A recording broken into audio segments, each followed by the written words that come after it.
Hello and welcome to session 39 of Direct Tax 2, 4th semester BCom of Mangalore University. Now in this particular session, we are going to solve comprehensive problems on short-term capital gain and long-term capital gain. Now let's have a look at this particular problem. During the year ended 31st March 2020, Mr. Jaikar sold the following assets. Shop purchased in 2004-5 for rupees 21,000 was sold for rupees 65,000. Machinery purchased in 2001-2 costing rupees 50,000. WDV as on 1st of April 2019 rupees 32,000 was sold for rupees 84,000. Furniture purchased on 1st of May 2019 for rupees 10,000 was sold for rupees 3,800. Machinery A purchased on 1st of October 19 for rupees 20,000 and machinery B purchased on 1st of May 2019 for rupees 10,000, that is depreciation at 15%, that was sold for rupees 88,000. One residential house purchased in 2007-8 for rupees 50,000 was sold for rupees 9,000. Government bonds purchased in June 2012 for rupees 30,000 sold on 15th of October 2019 for rupees 1,55,000. Agricultural land in Agra purchased in 1999-2000 for rupees 10,000, fair market value on 1/4/2001 being rupees 18,000, was sold for rupees 11 lakh. During the year, he bought another house for his residence for rupees 1,50,000. That means to say, we can claim exemption under section 54 for residential house sold, and an agricultural land for rupees 1 lakh. So he has transferred an agricultural land, he has purchased an agricultural land. So he can claim exemption under section 54B. Question: compute his taxable amount of capital gain. CII for 2001-2 is given 100. For 2004-5 is given 111, for 2007-8 it is 129, for 12-13 it is 200, and for 2019-20 it is 289. Now in this particular problem, we will prepare 4 amount columns. So I record solution, I write the heading computation of taxable capital gain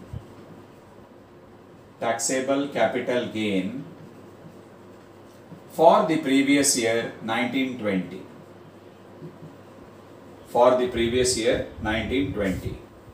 So what we will do is, we will prepare 4 amount columns. Now the last 2 columns will be for writing the heading long term or short term capital gain. We will see whether the transfer of that asset is long term or short term. And the first 2 amount columns will use it for calculation. So let's begin with the first asset. So shop was purchased in 4-5 for rupees 21,000 and was sold for rupees 65,000. So it is sold in the year 2019-20. So that means it is a long-term capital asset. So first I record over here sale consideration. I record over here shop, then I write sale consideration. Sale consideration is given, it is sold for rupees 65,000. So I record 65,000 in the second amount column. Here I record whether it's a long-term capital gain or short-term capital gain. So sale consideration of shop is 65,000. Then I record less selling expenses. Now there is no mention of selling expenses at all. So I can put a dash. Then we have index cost of acquisition. So here I take cost of acquisition into CII of 1920, that is the year of transfer, divided by CII of the year of purchase. This shop was purchased in the year 2004-5. So the property, the shop was purchased for rupees 21,000. So I record 21,000 into 289. That is the CII of 1920, which is given in the problem. And CII of 45 is given in the problem. It is 111. So 21,000 into 289 divided by 111 would give you 54,676. 54,676. Then we take index cost of improvement. Since this is a long-term capital asset, so there is indexation. Nowhere it is given as far as improvement is concerned. So 65,000 less 54,676 would give you, it's a long-term capital gain. So I record in long-term capital gain column 10,324.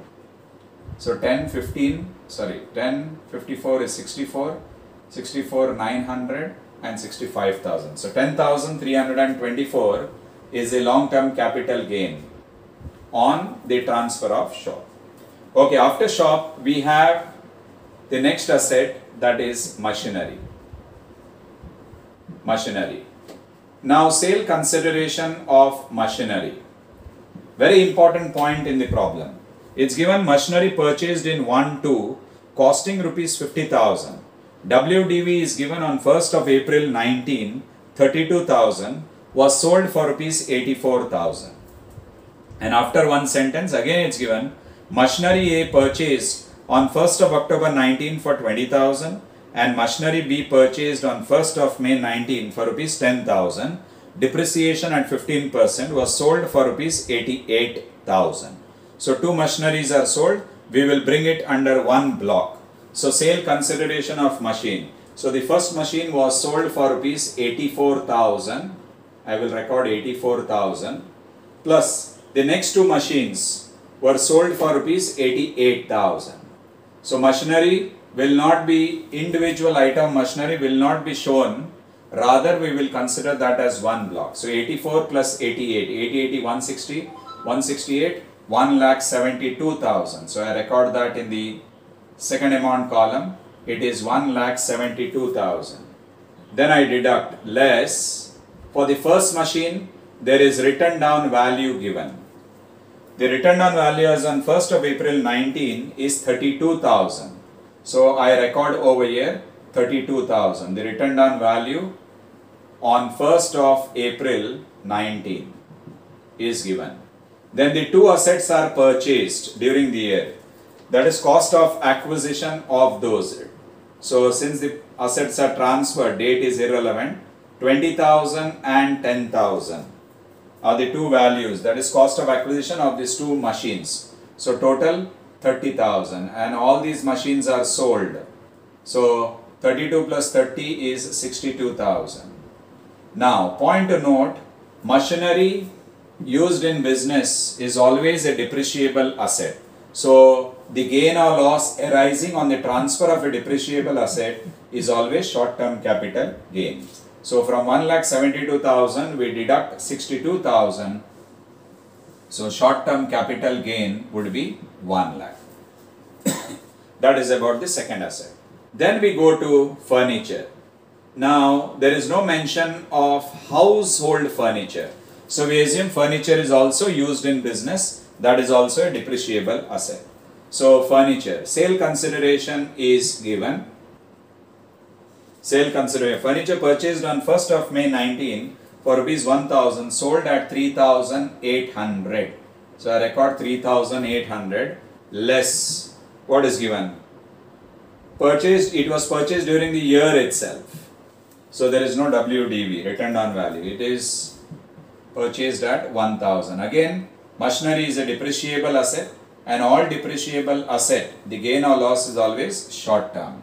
So I get 2,800 rupees as short term capital gain on the transfer of furniture. Okay. After furniture is done, then we talk about residential house. Residential house. In residential house, let's read through the point. one residential house purchased in 7-8 for 50,000 sold for rupees 9 lakh. So it was sold in the year 1920. So definitely it's a long-term capital asset. So I record over here sale consideration.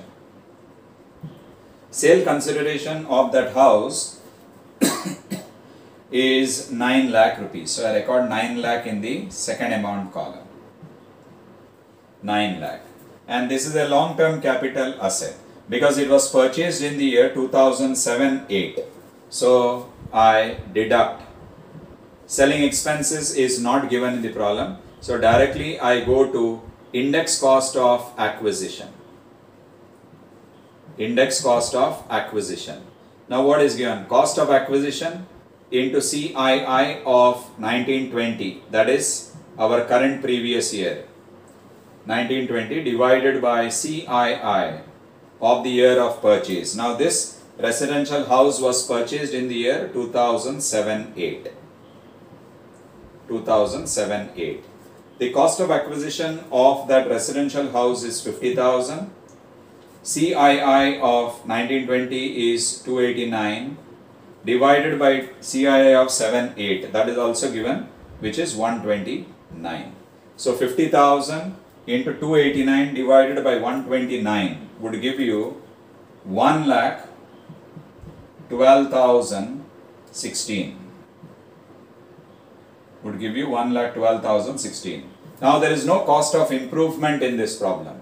So only cost of acquisition, which is taken as index cost of acquisition. So we deduct, we get 7,87,984. So 9 lakh minus 1,12,016, it will be 7 lakh 80, 90, 97, 98, 99. So 9 lakh. So 7 lakh 87, 984.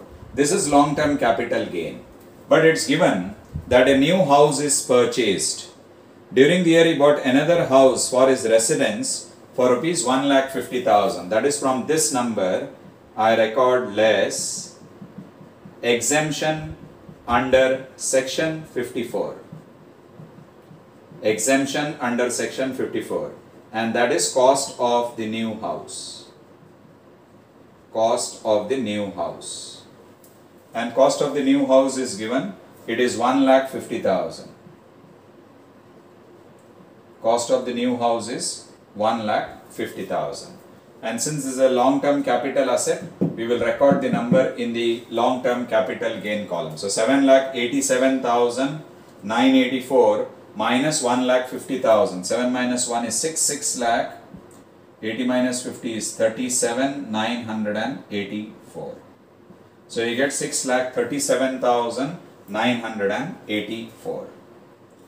Next we have government bonds. The next asset given is government bonds. So I record government bonds. Sale consideration of government bonds. What is given? Government bonds purchased in June 2012 for 30,000, sold on 15th of October 2019 for rupees 1,55,000. So sale consideration of government bonds is 1,55,000.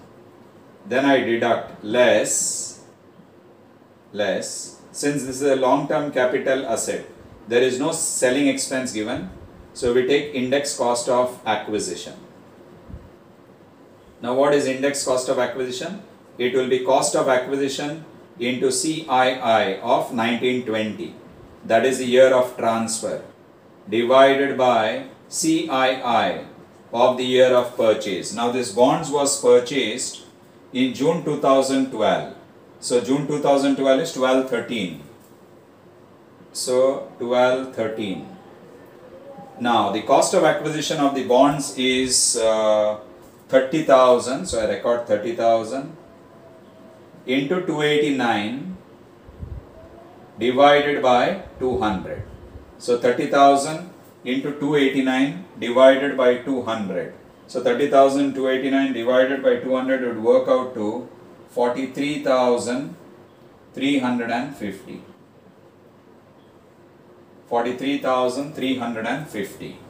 So since this is a long-term capital asset purchased in 1213, sold in 1920. So definitely more than 12 months, because bonds, debentures, shares, security, the period of holding more than 12 months is long term, less than 12 months is short term.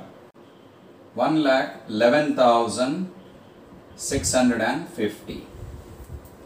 So 1,55,000 minus 43,350 would give you 1,11,650. So that's about bonds.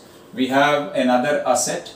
So we will prepare once again 4 amount columns. We can record that particular asset. It is agricultural land. So I record over here agricultural land. Now as far as agricultural land is concerned, once again the sale consideration is given. Sale consideration is given. So I prepare 4 amount columns. The last 2 columns would be short term and long term capital gain. So I record over here long term capital gain, short term capital gain. So sale consideration as far as agricultural land is concerned.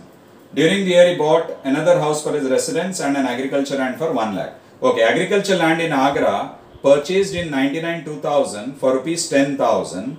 Fair market value on 1/4/2001 being 18,000. Now, property or agriculture land is purchased before 1st April 2001, that is in 99-2000, and the cost of acquisition is 10,000. Fair market value on 1/4/2001 is 18,000. So we have seen in the earlier session, either we take the actual cost of acquisition or fair market value on 1st of April 2001, whichever is beneficial to the SSC. Now in this particular example, the beneficial amount is 18,000. That will be the cost of acquisition, and it is sold for rupees 11 lakh. So first I record sale consideration, which is 11 lakh. From 11 lakh I deduct less. Selling expenses is not given, so we directly take index cost of acquisition. Index cost of acquisition.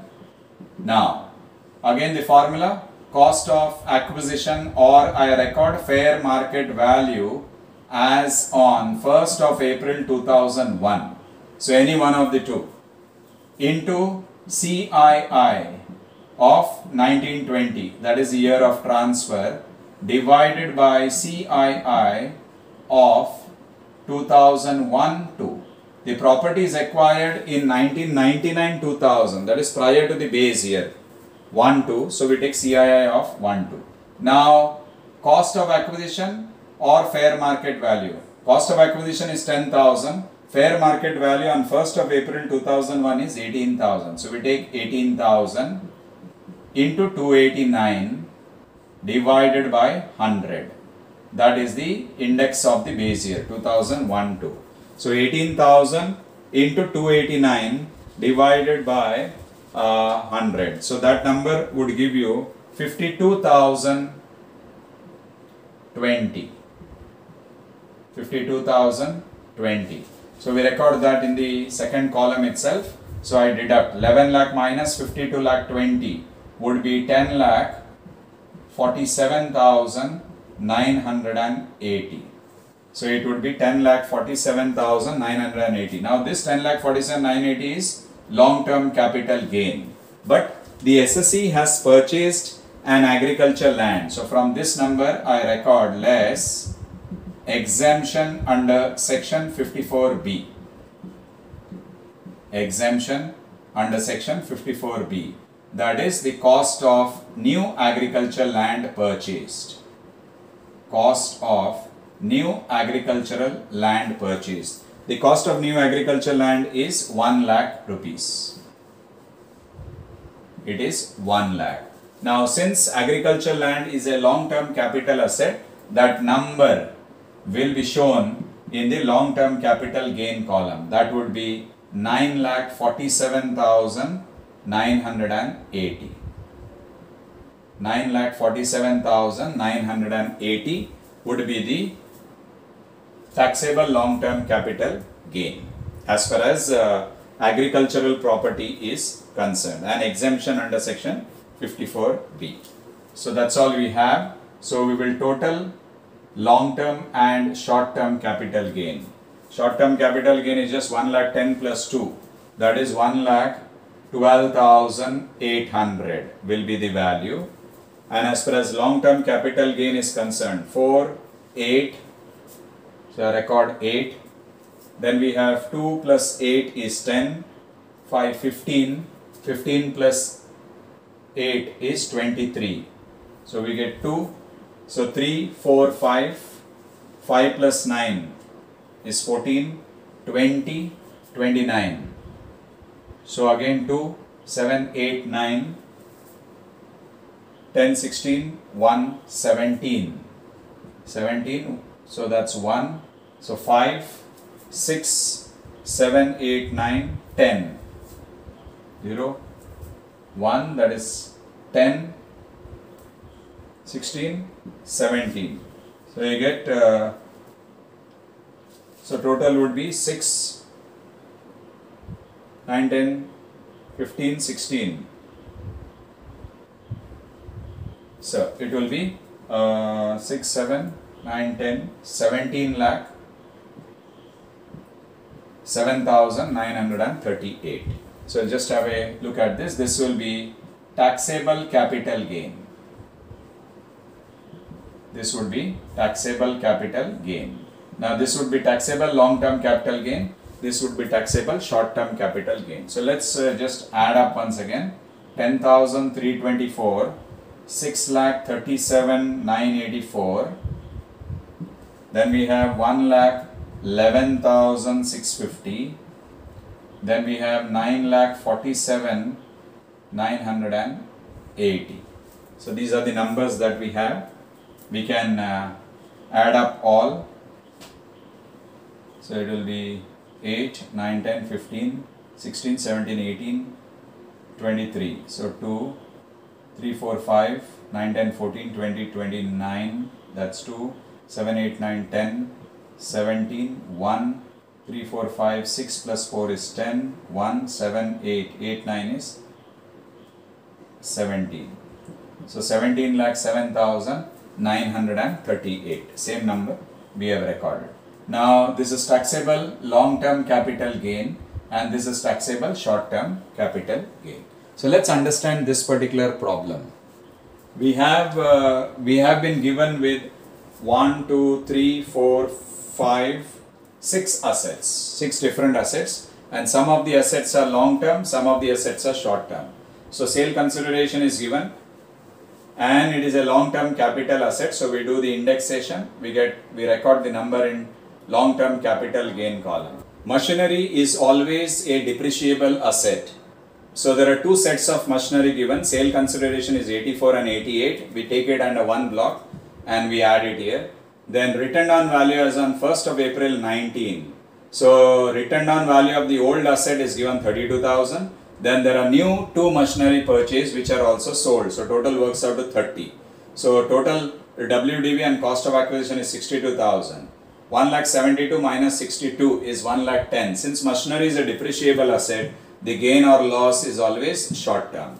Similarly, in this problem we assume furniture is a business asset. So we take sale consideration and the furniture was purchased newly in this particular year itself. So cost of acquisition is 1,000. So you get 2,800 under short term capital gain because this is also a depreciable asset. Then we have residential house given, sale consideration is 9 lakh. It was purchased in the year 7-8 for 50,000. So we index this particular asset, you get 1,12,016. So long term capital gain is 7,87,984. But SSE has purchased a new house. So he can claim exemption under section 54. So cost of the new house can be claimed as exemption, which is 1,50,000. So 7,87,984 minus 1,50,000 will give you 6,37,984. This is a long term capital asset. So gain would be long term capital gain. Then we have government bonds. Sale consideration is given for 1,55,000. It was purchased in 12-13. Sold in 19-20. More than 12 months. So it's a long term capital asset. Cost is 30,000. The CII of 1920 is 289, CII of 1213, that is year of purchase, is 200. So when you multiply, we get 43,350. So taxable long-term capital gain as far as bonds is concerned is 1,11,650. Then we have agriculture land. Sale consideration is 11 lakh. It's given. Then index cost of acquisition. Agriculture land was purchased prior to 1st April 2001. So we have an option, either we take cost of acquisition or FMV as on 1st April 2001. Cost given is 18,000. FMV is cost is 10,000. FMV as on 1st April 81 is 18,000. So among the two, whichever is beneficial to the SSE, higher value is always beneficial.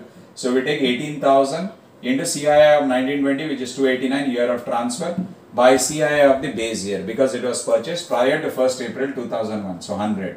Multiply, you get 52,020. So long term capital gain from agricultural land is 10,47,980. 11 lakh minus 52 will give you 10,47,980. Now, SSE is purchasing a new agricultural land, so that exemption is available under section 54B. Cost of new agricultural land is 1 lakh. So taxable long-term capital gain agricultural land is 9,47,980. So we total all the capital gain under the long-term column. We arrive at 17,07,938, and short-term capital gain total is 1,12,800. So if you want to find out the taxable capital gain put together, we will have to add both the numbers. It would be 17, 18, 18 lakh 19, 18 lakh 20,738. That would be taxable capital gain put together.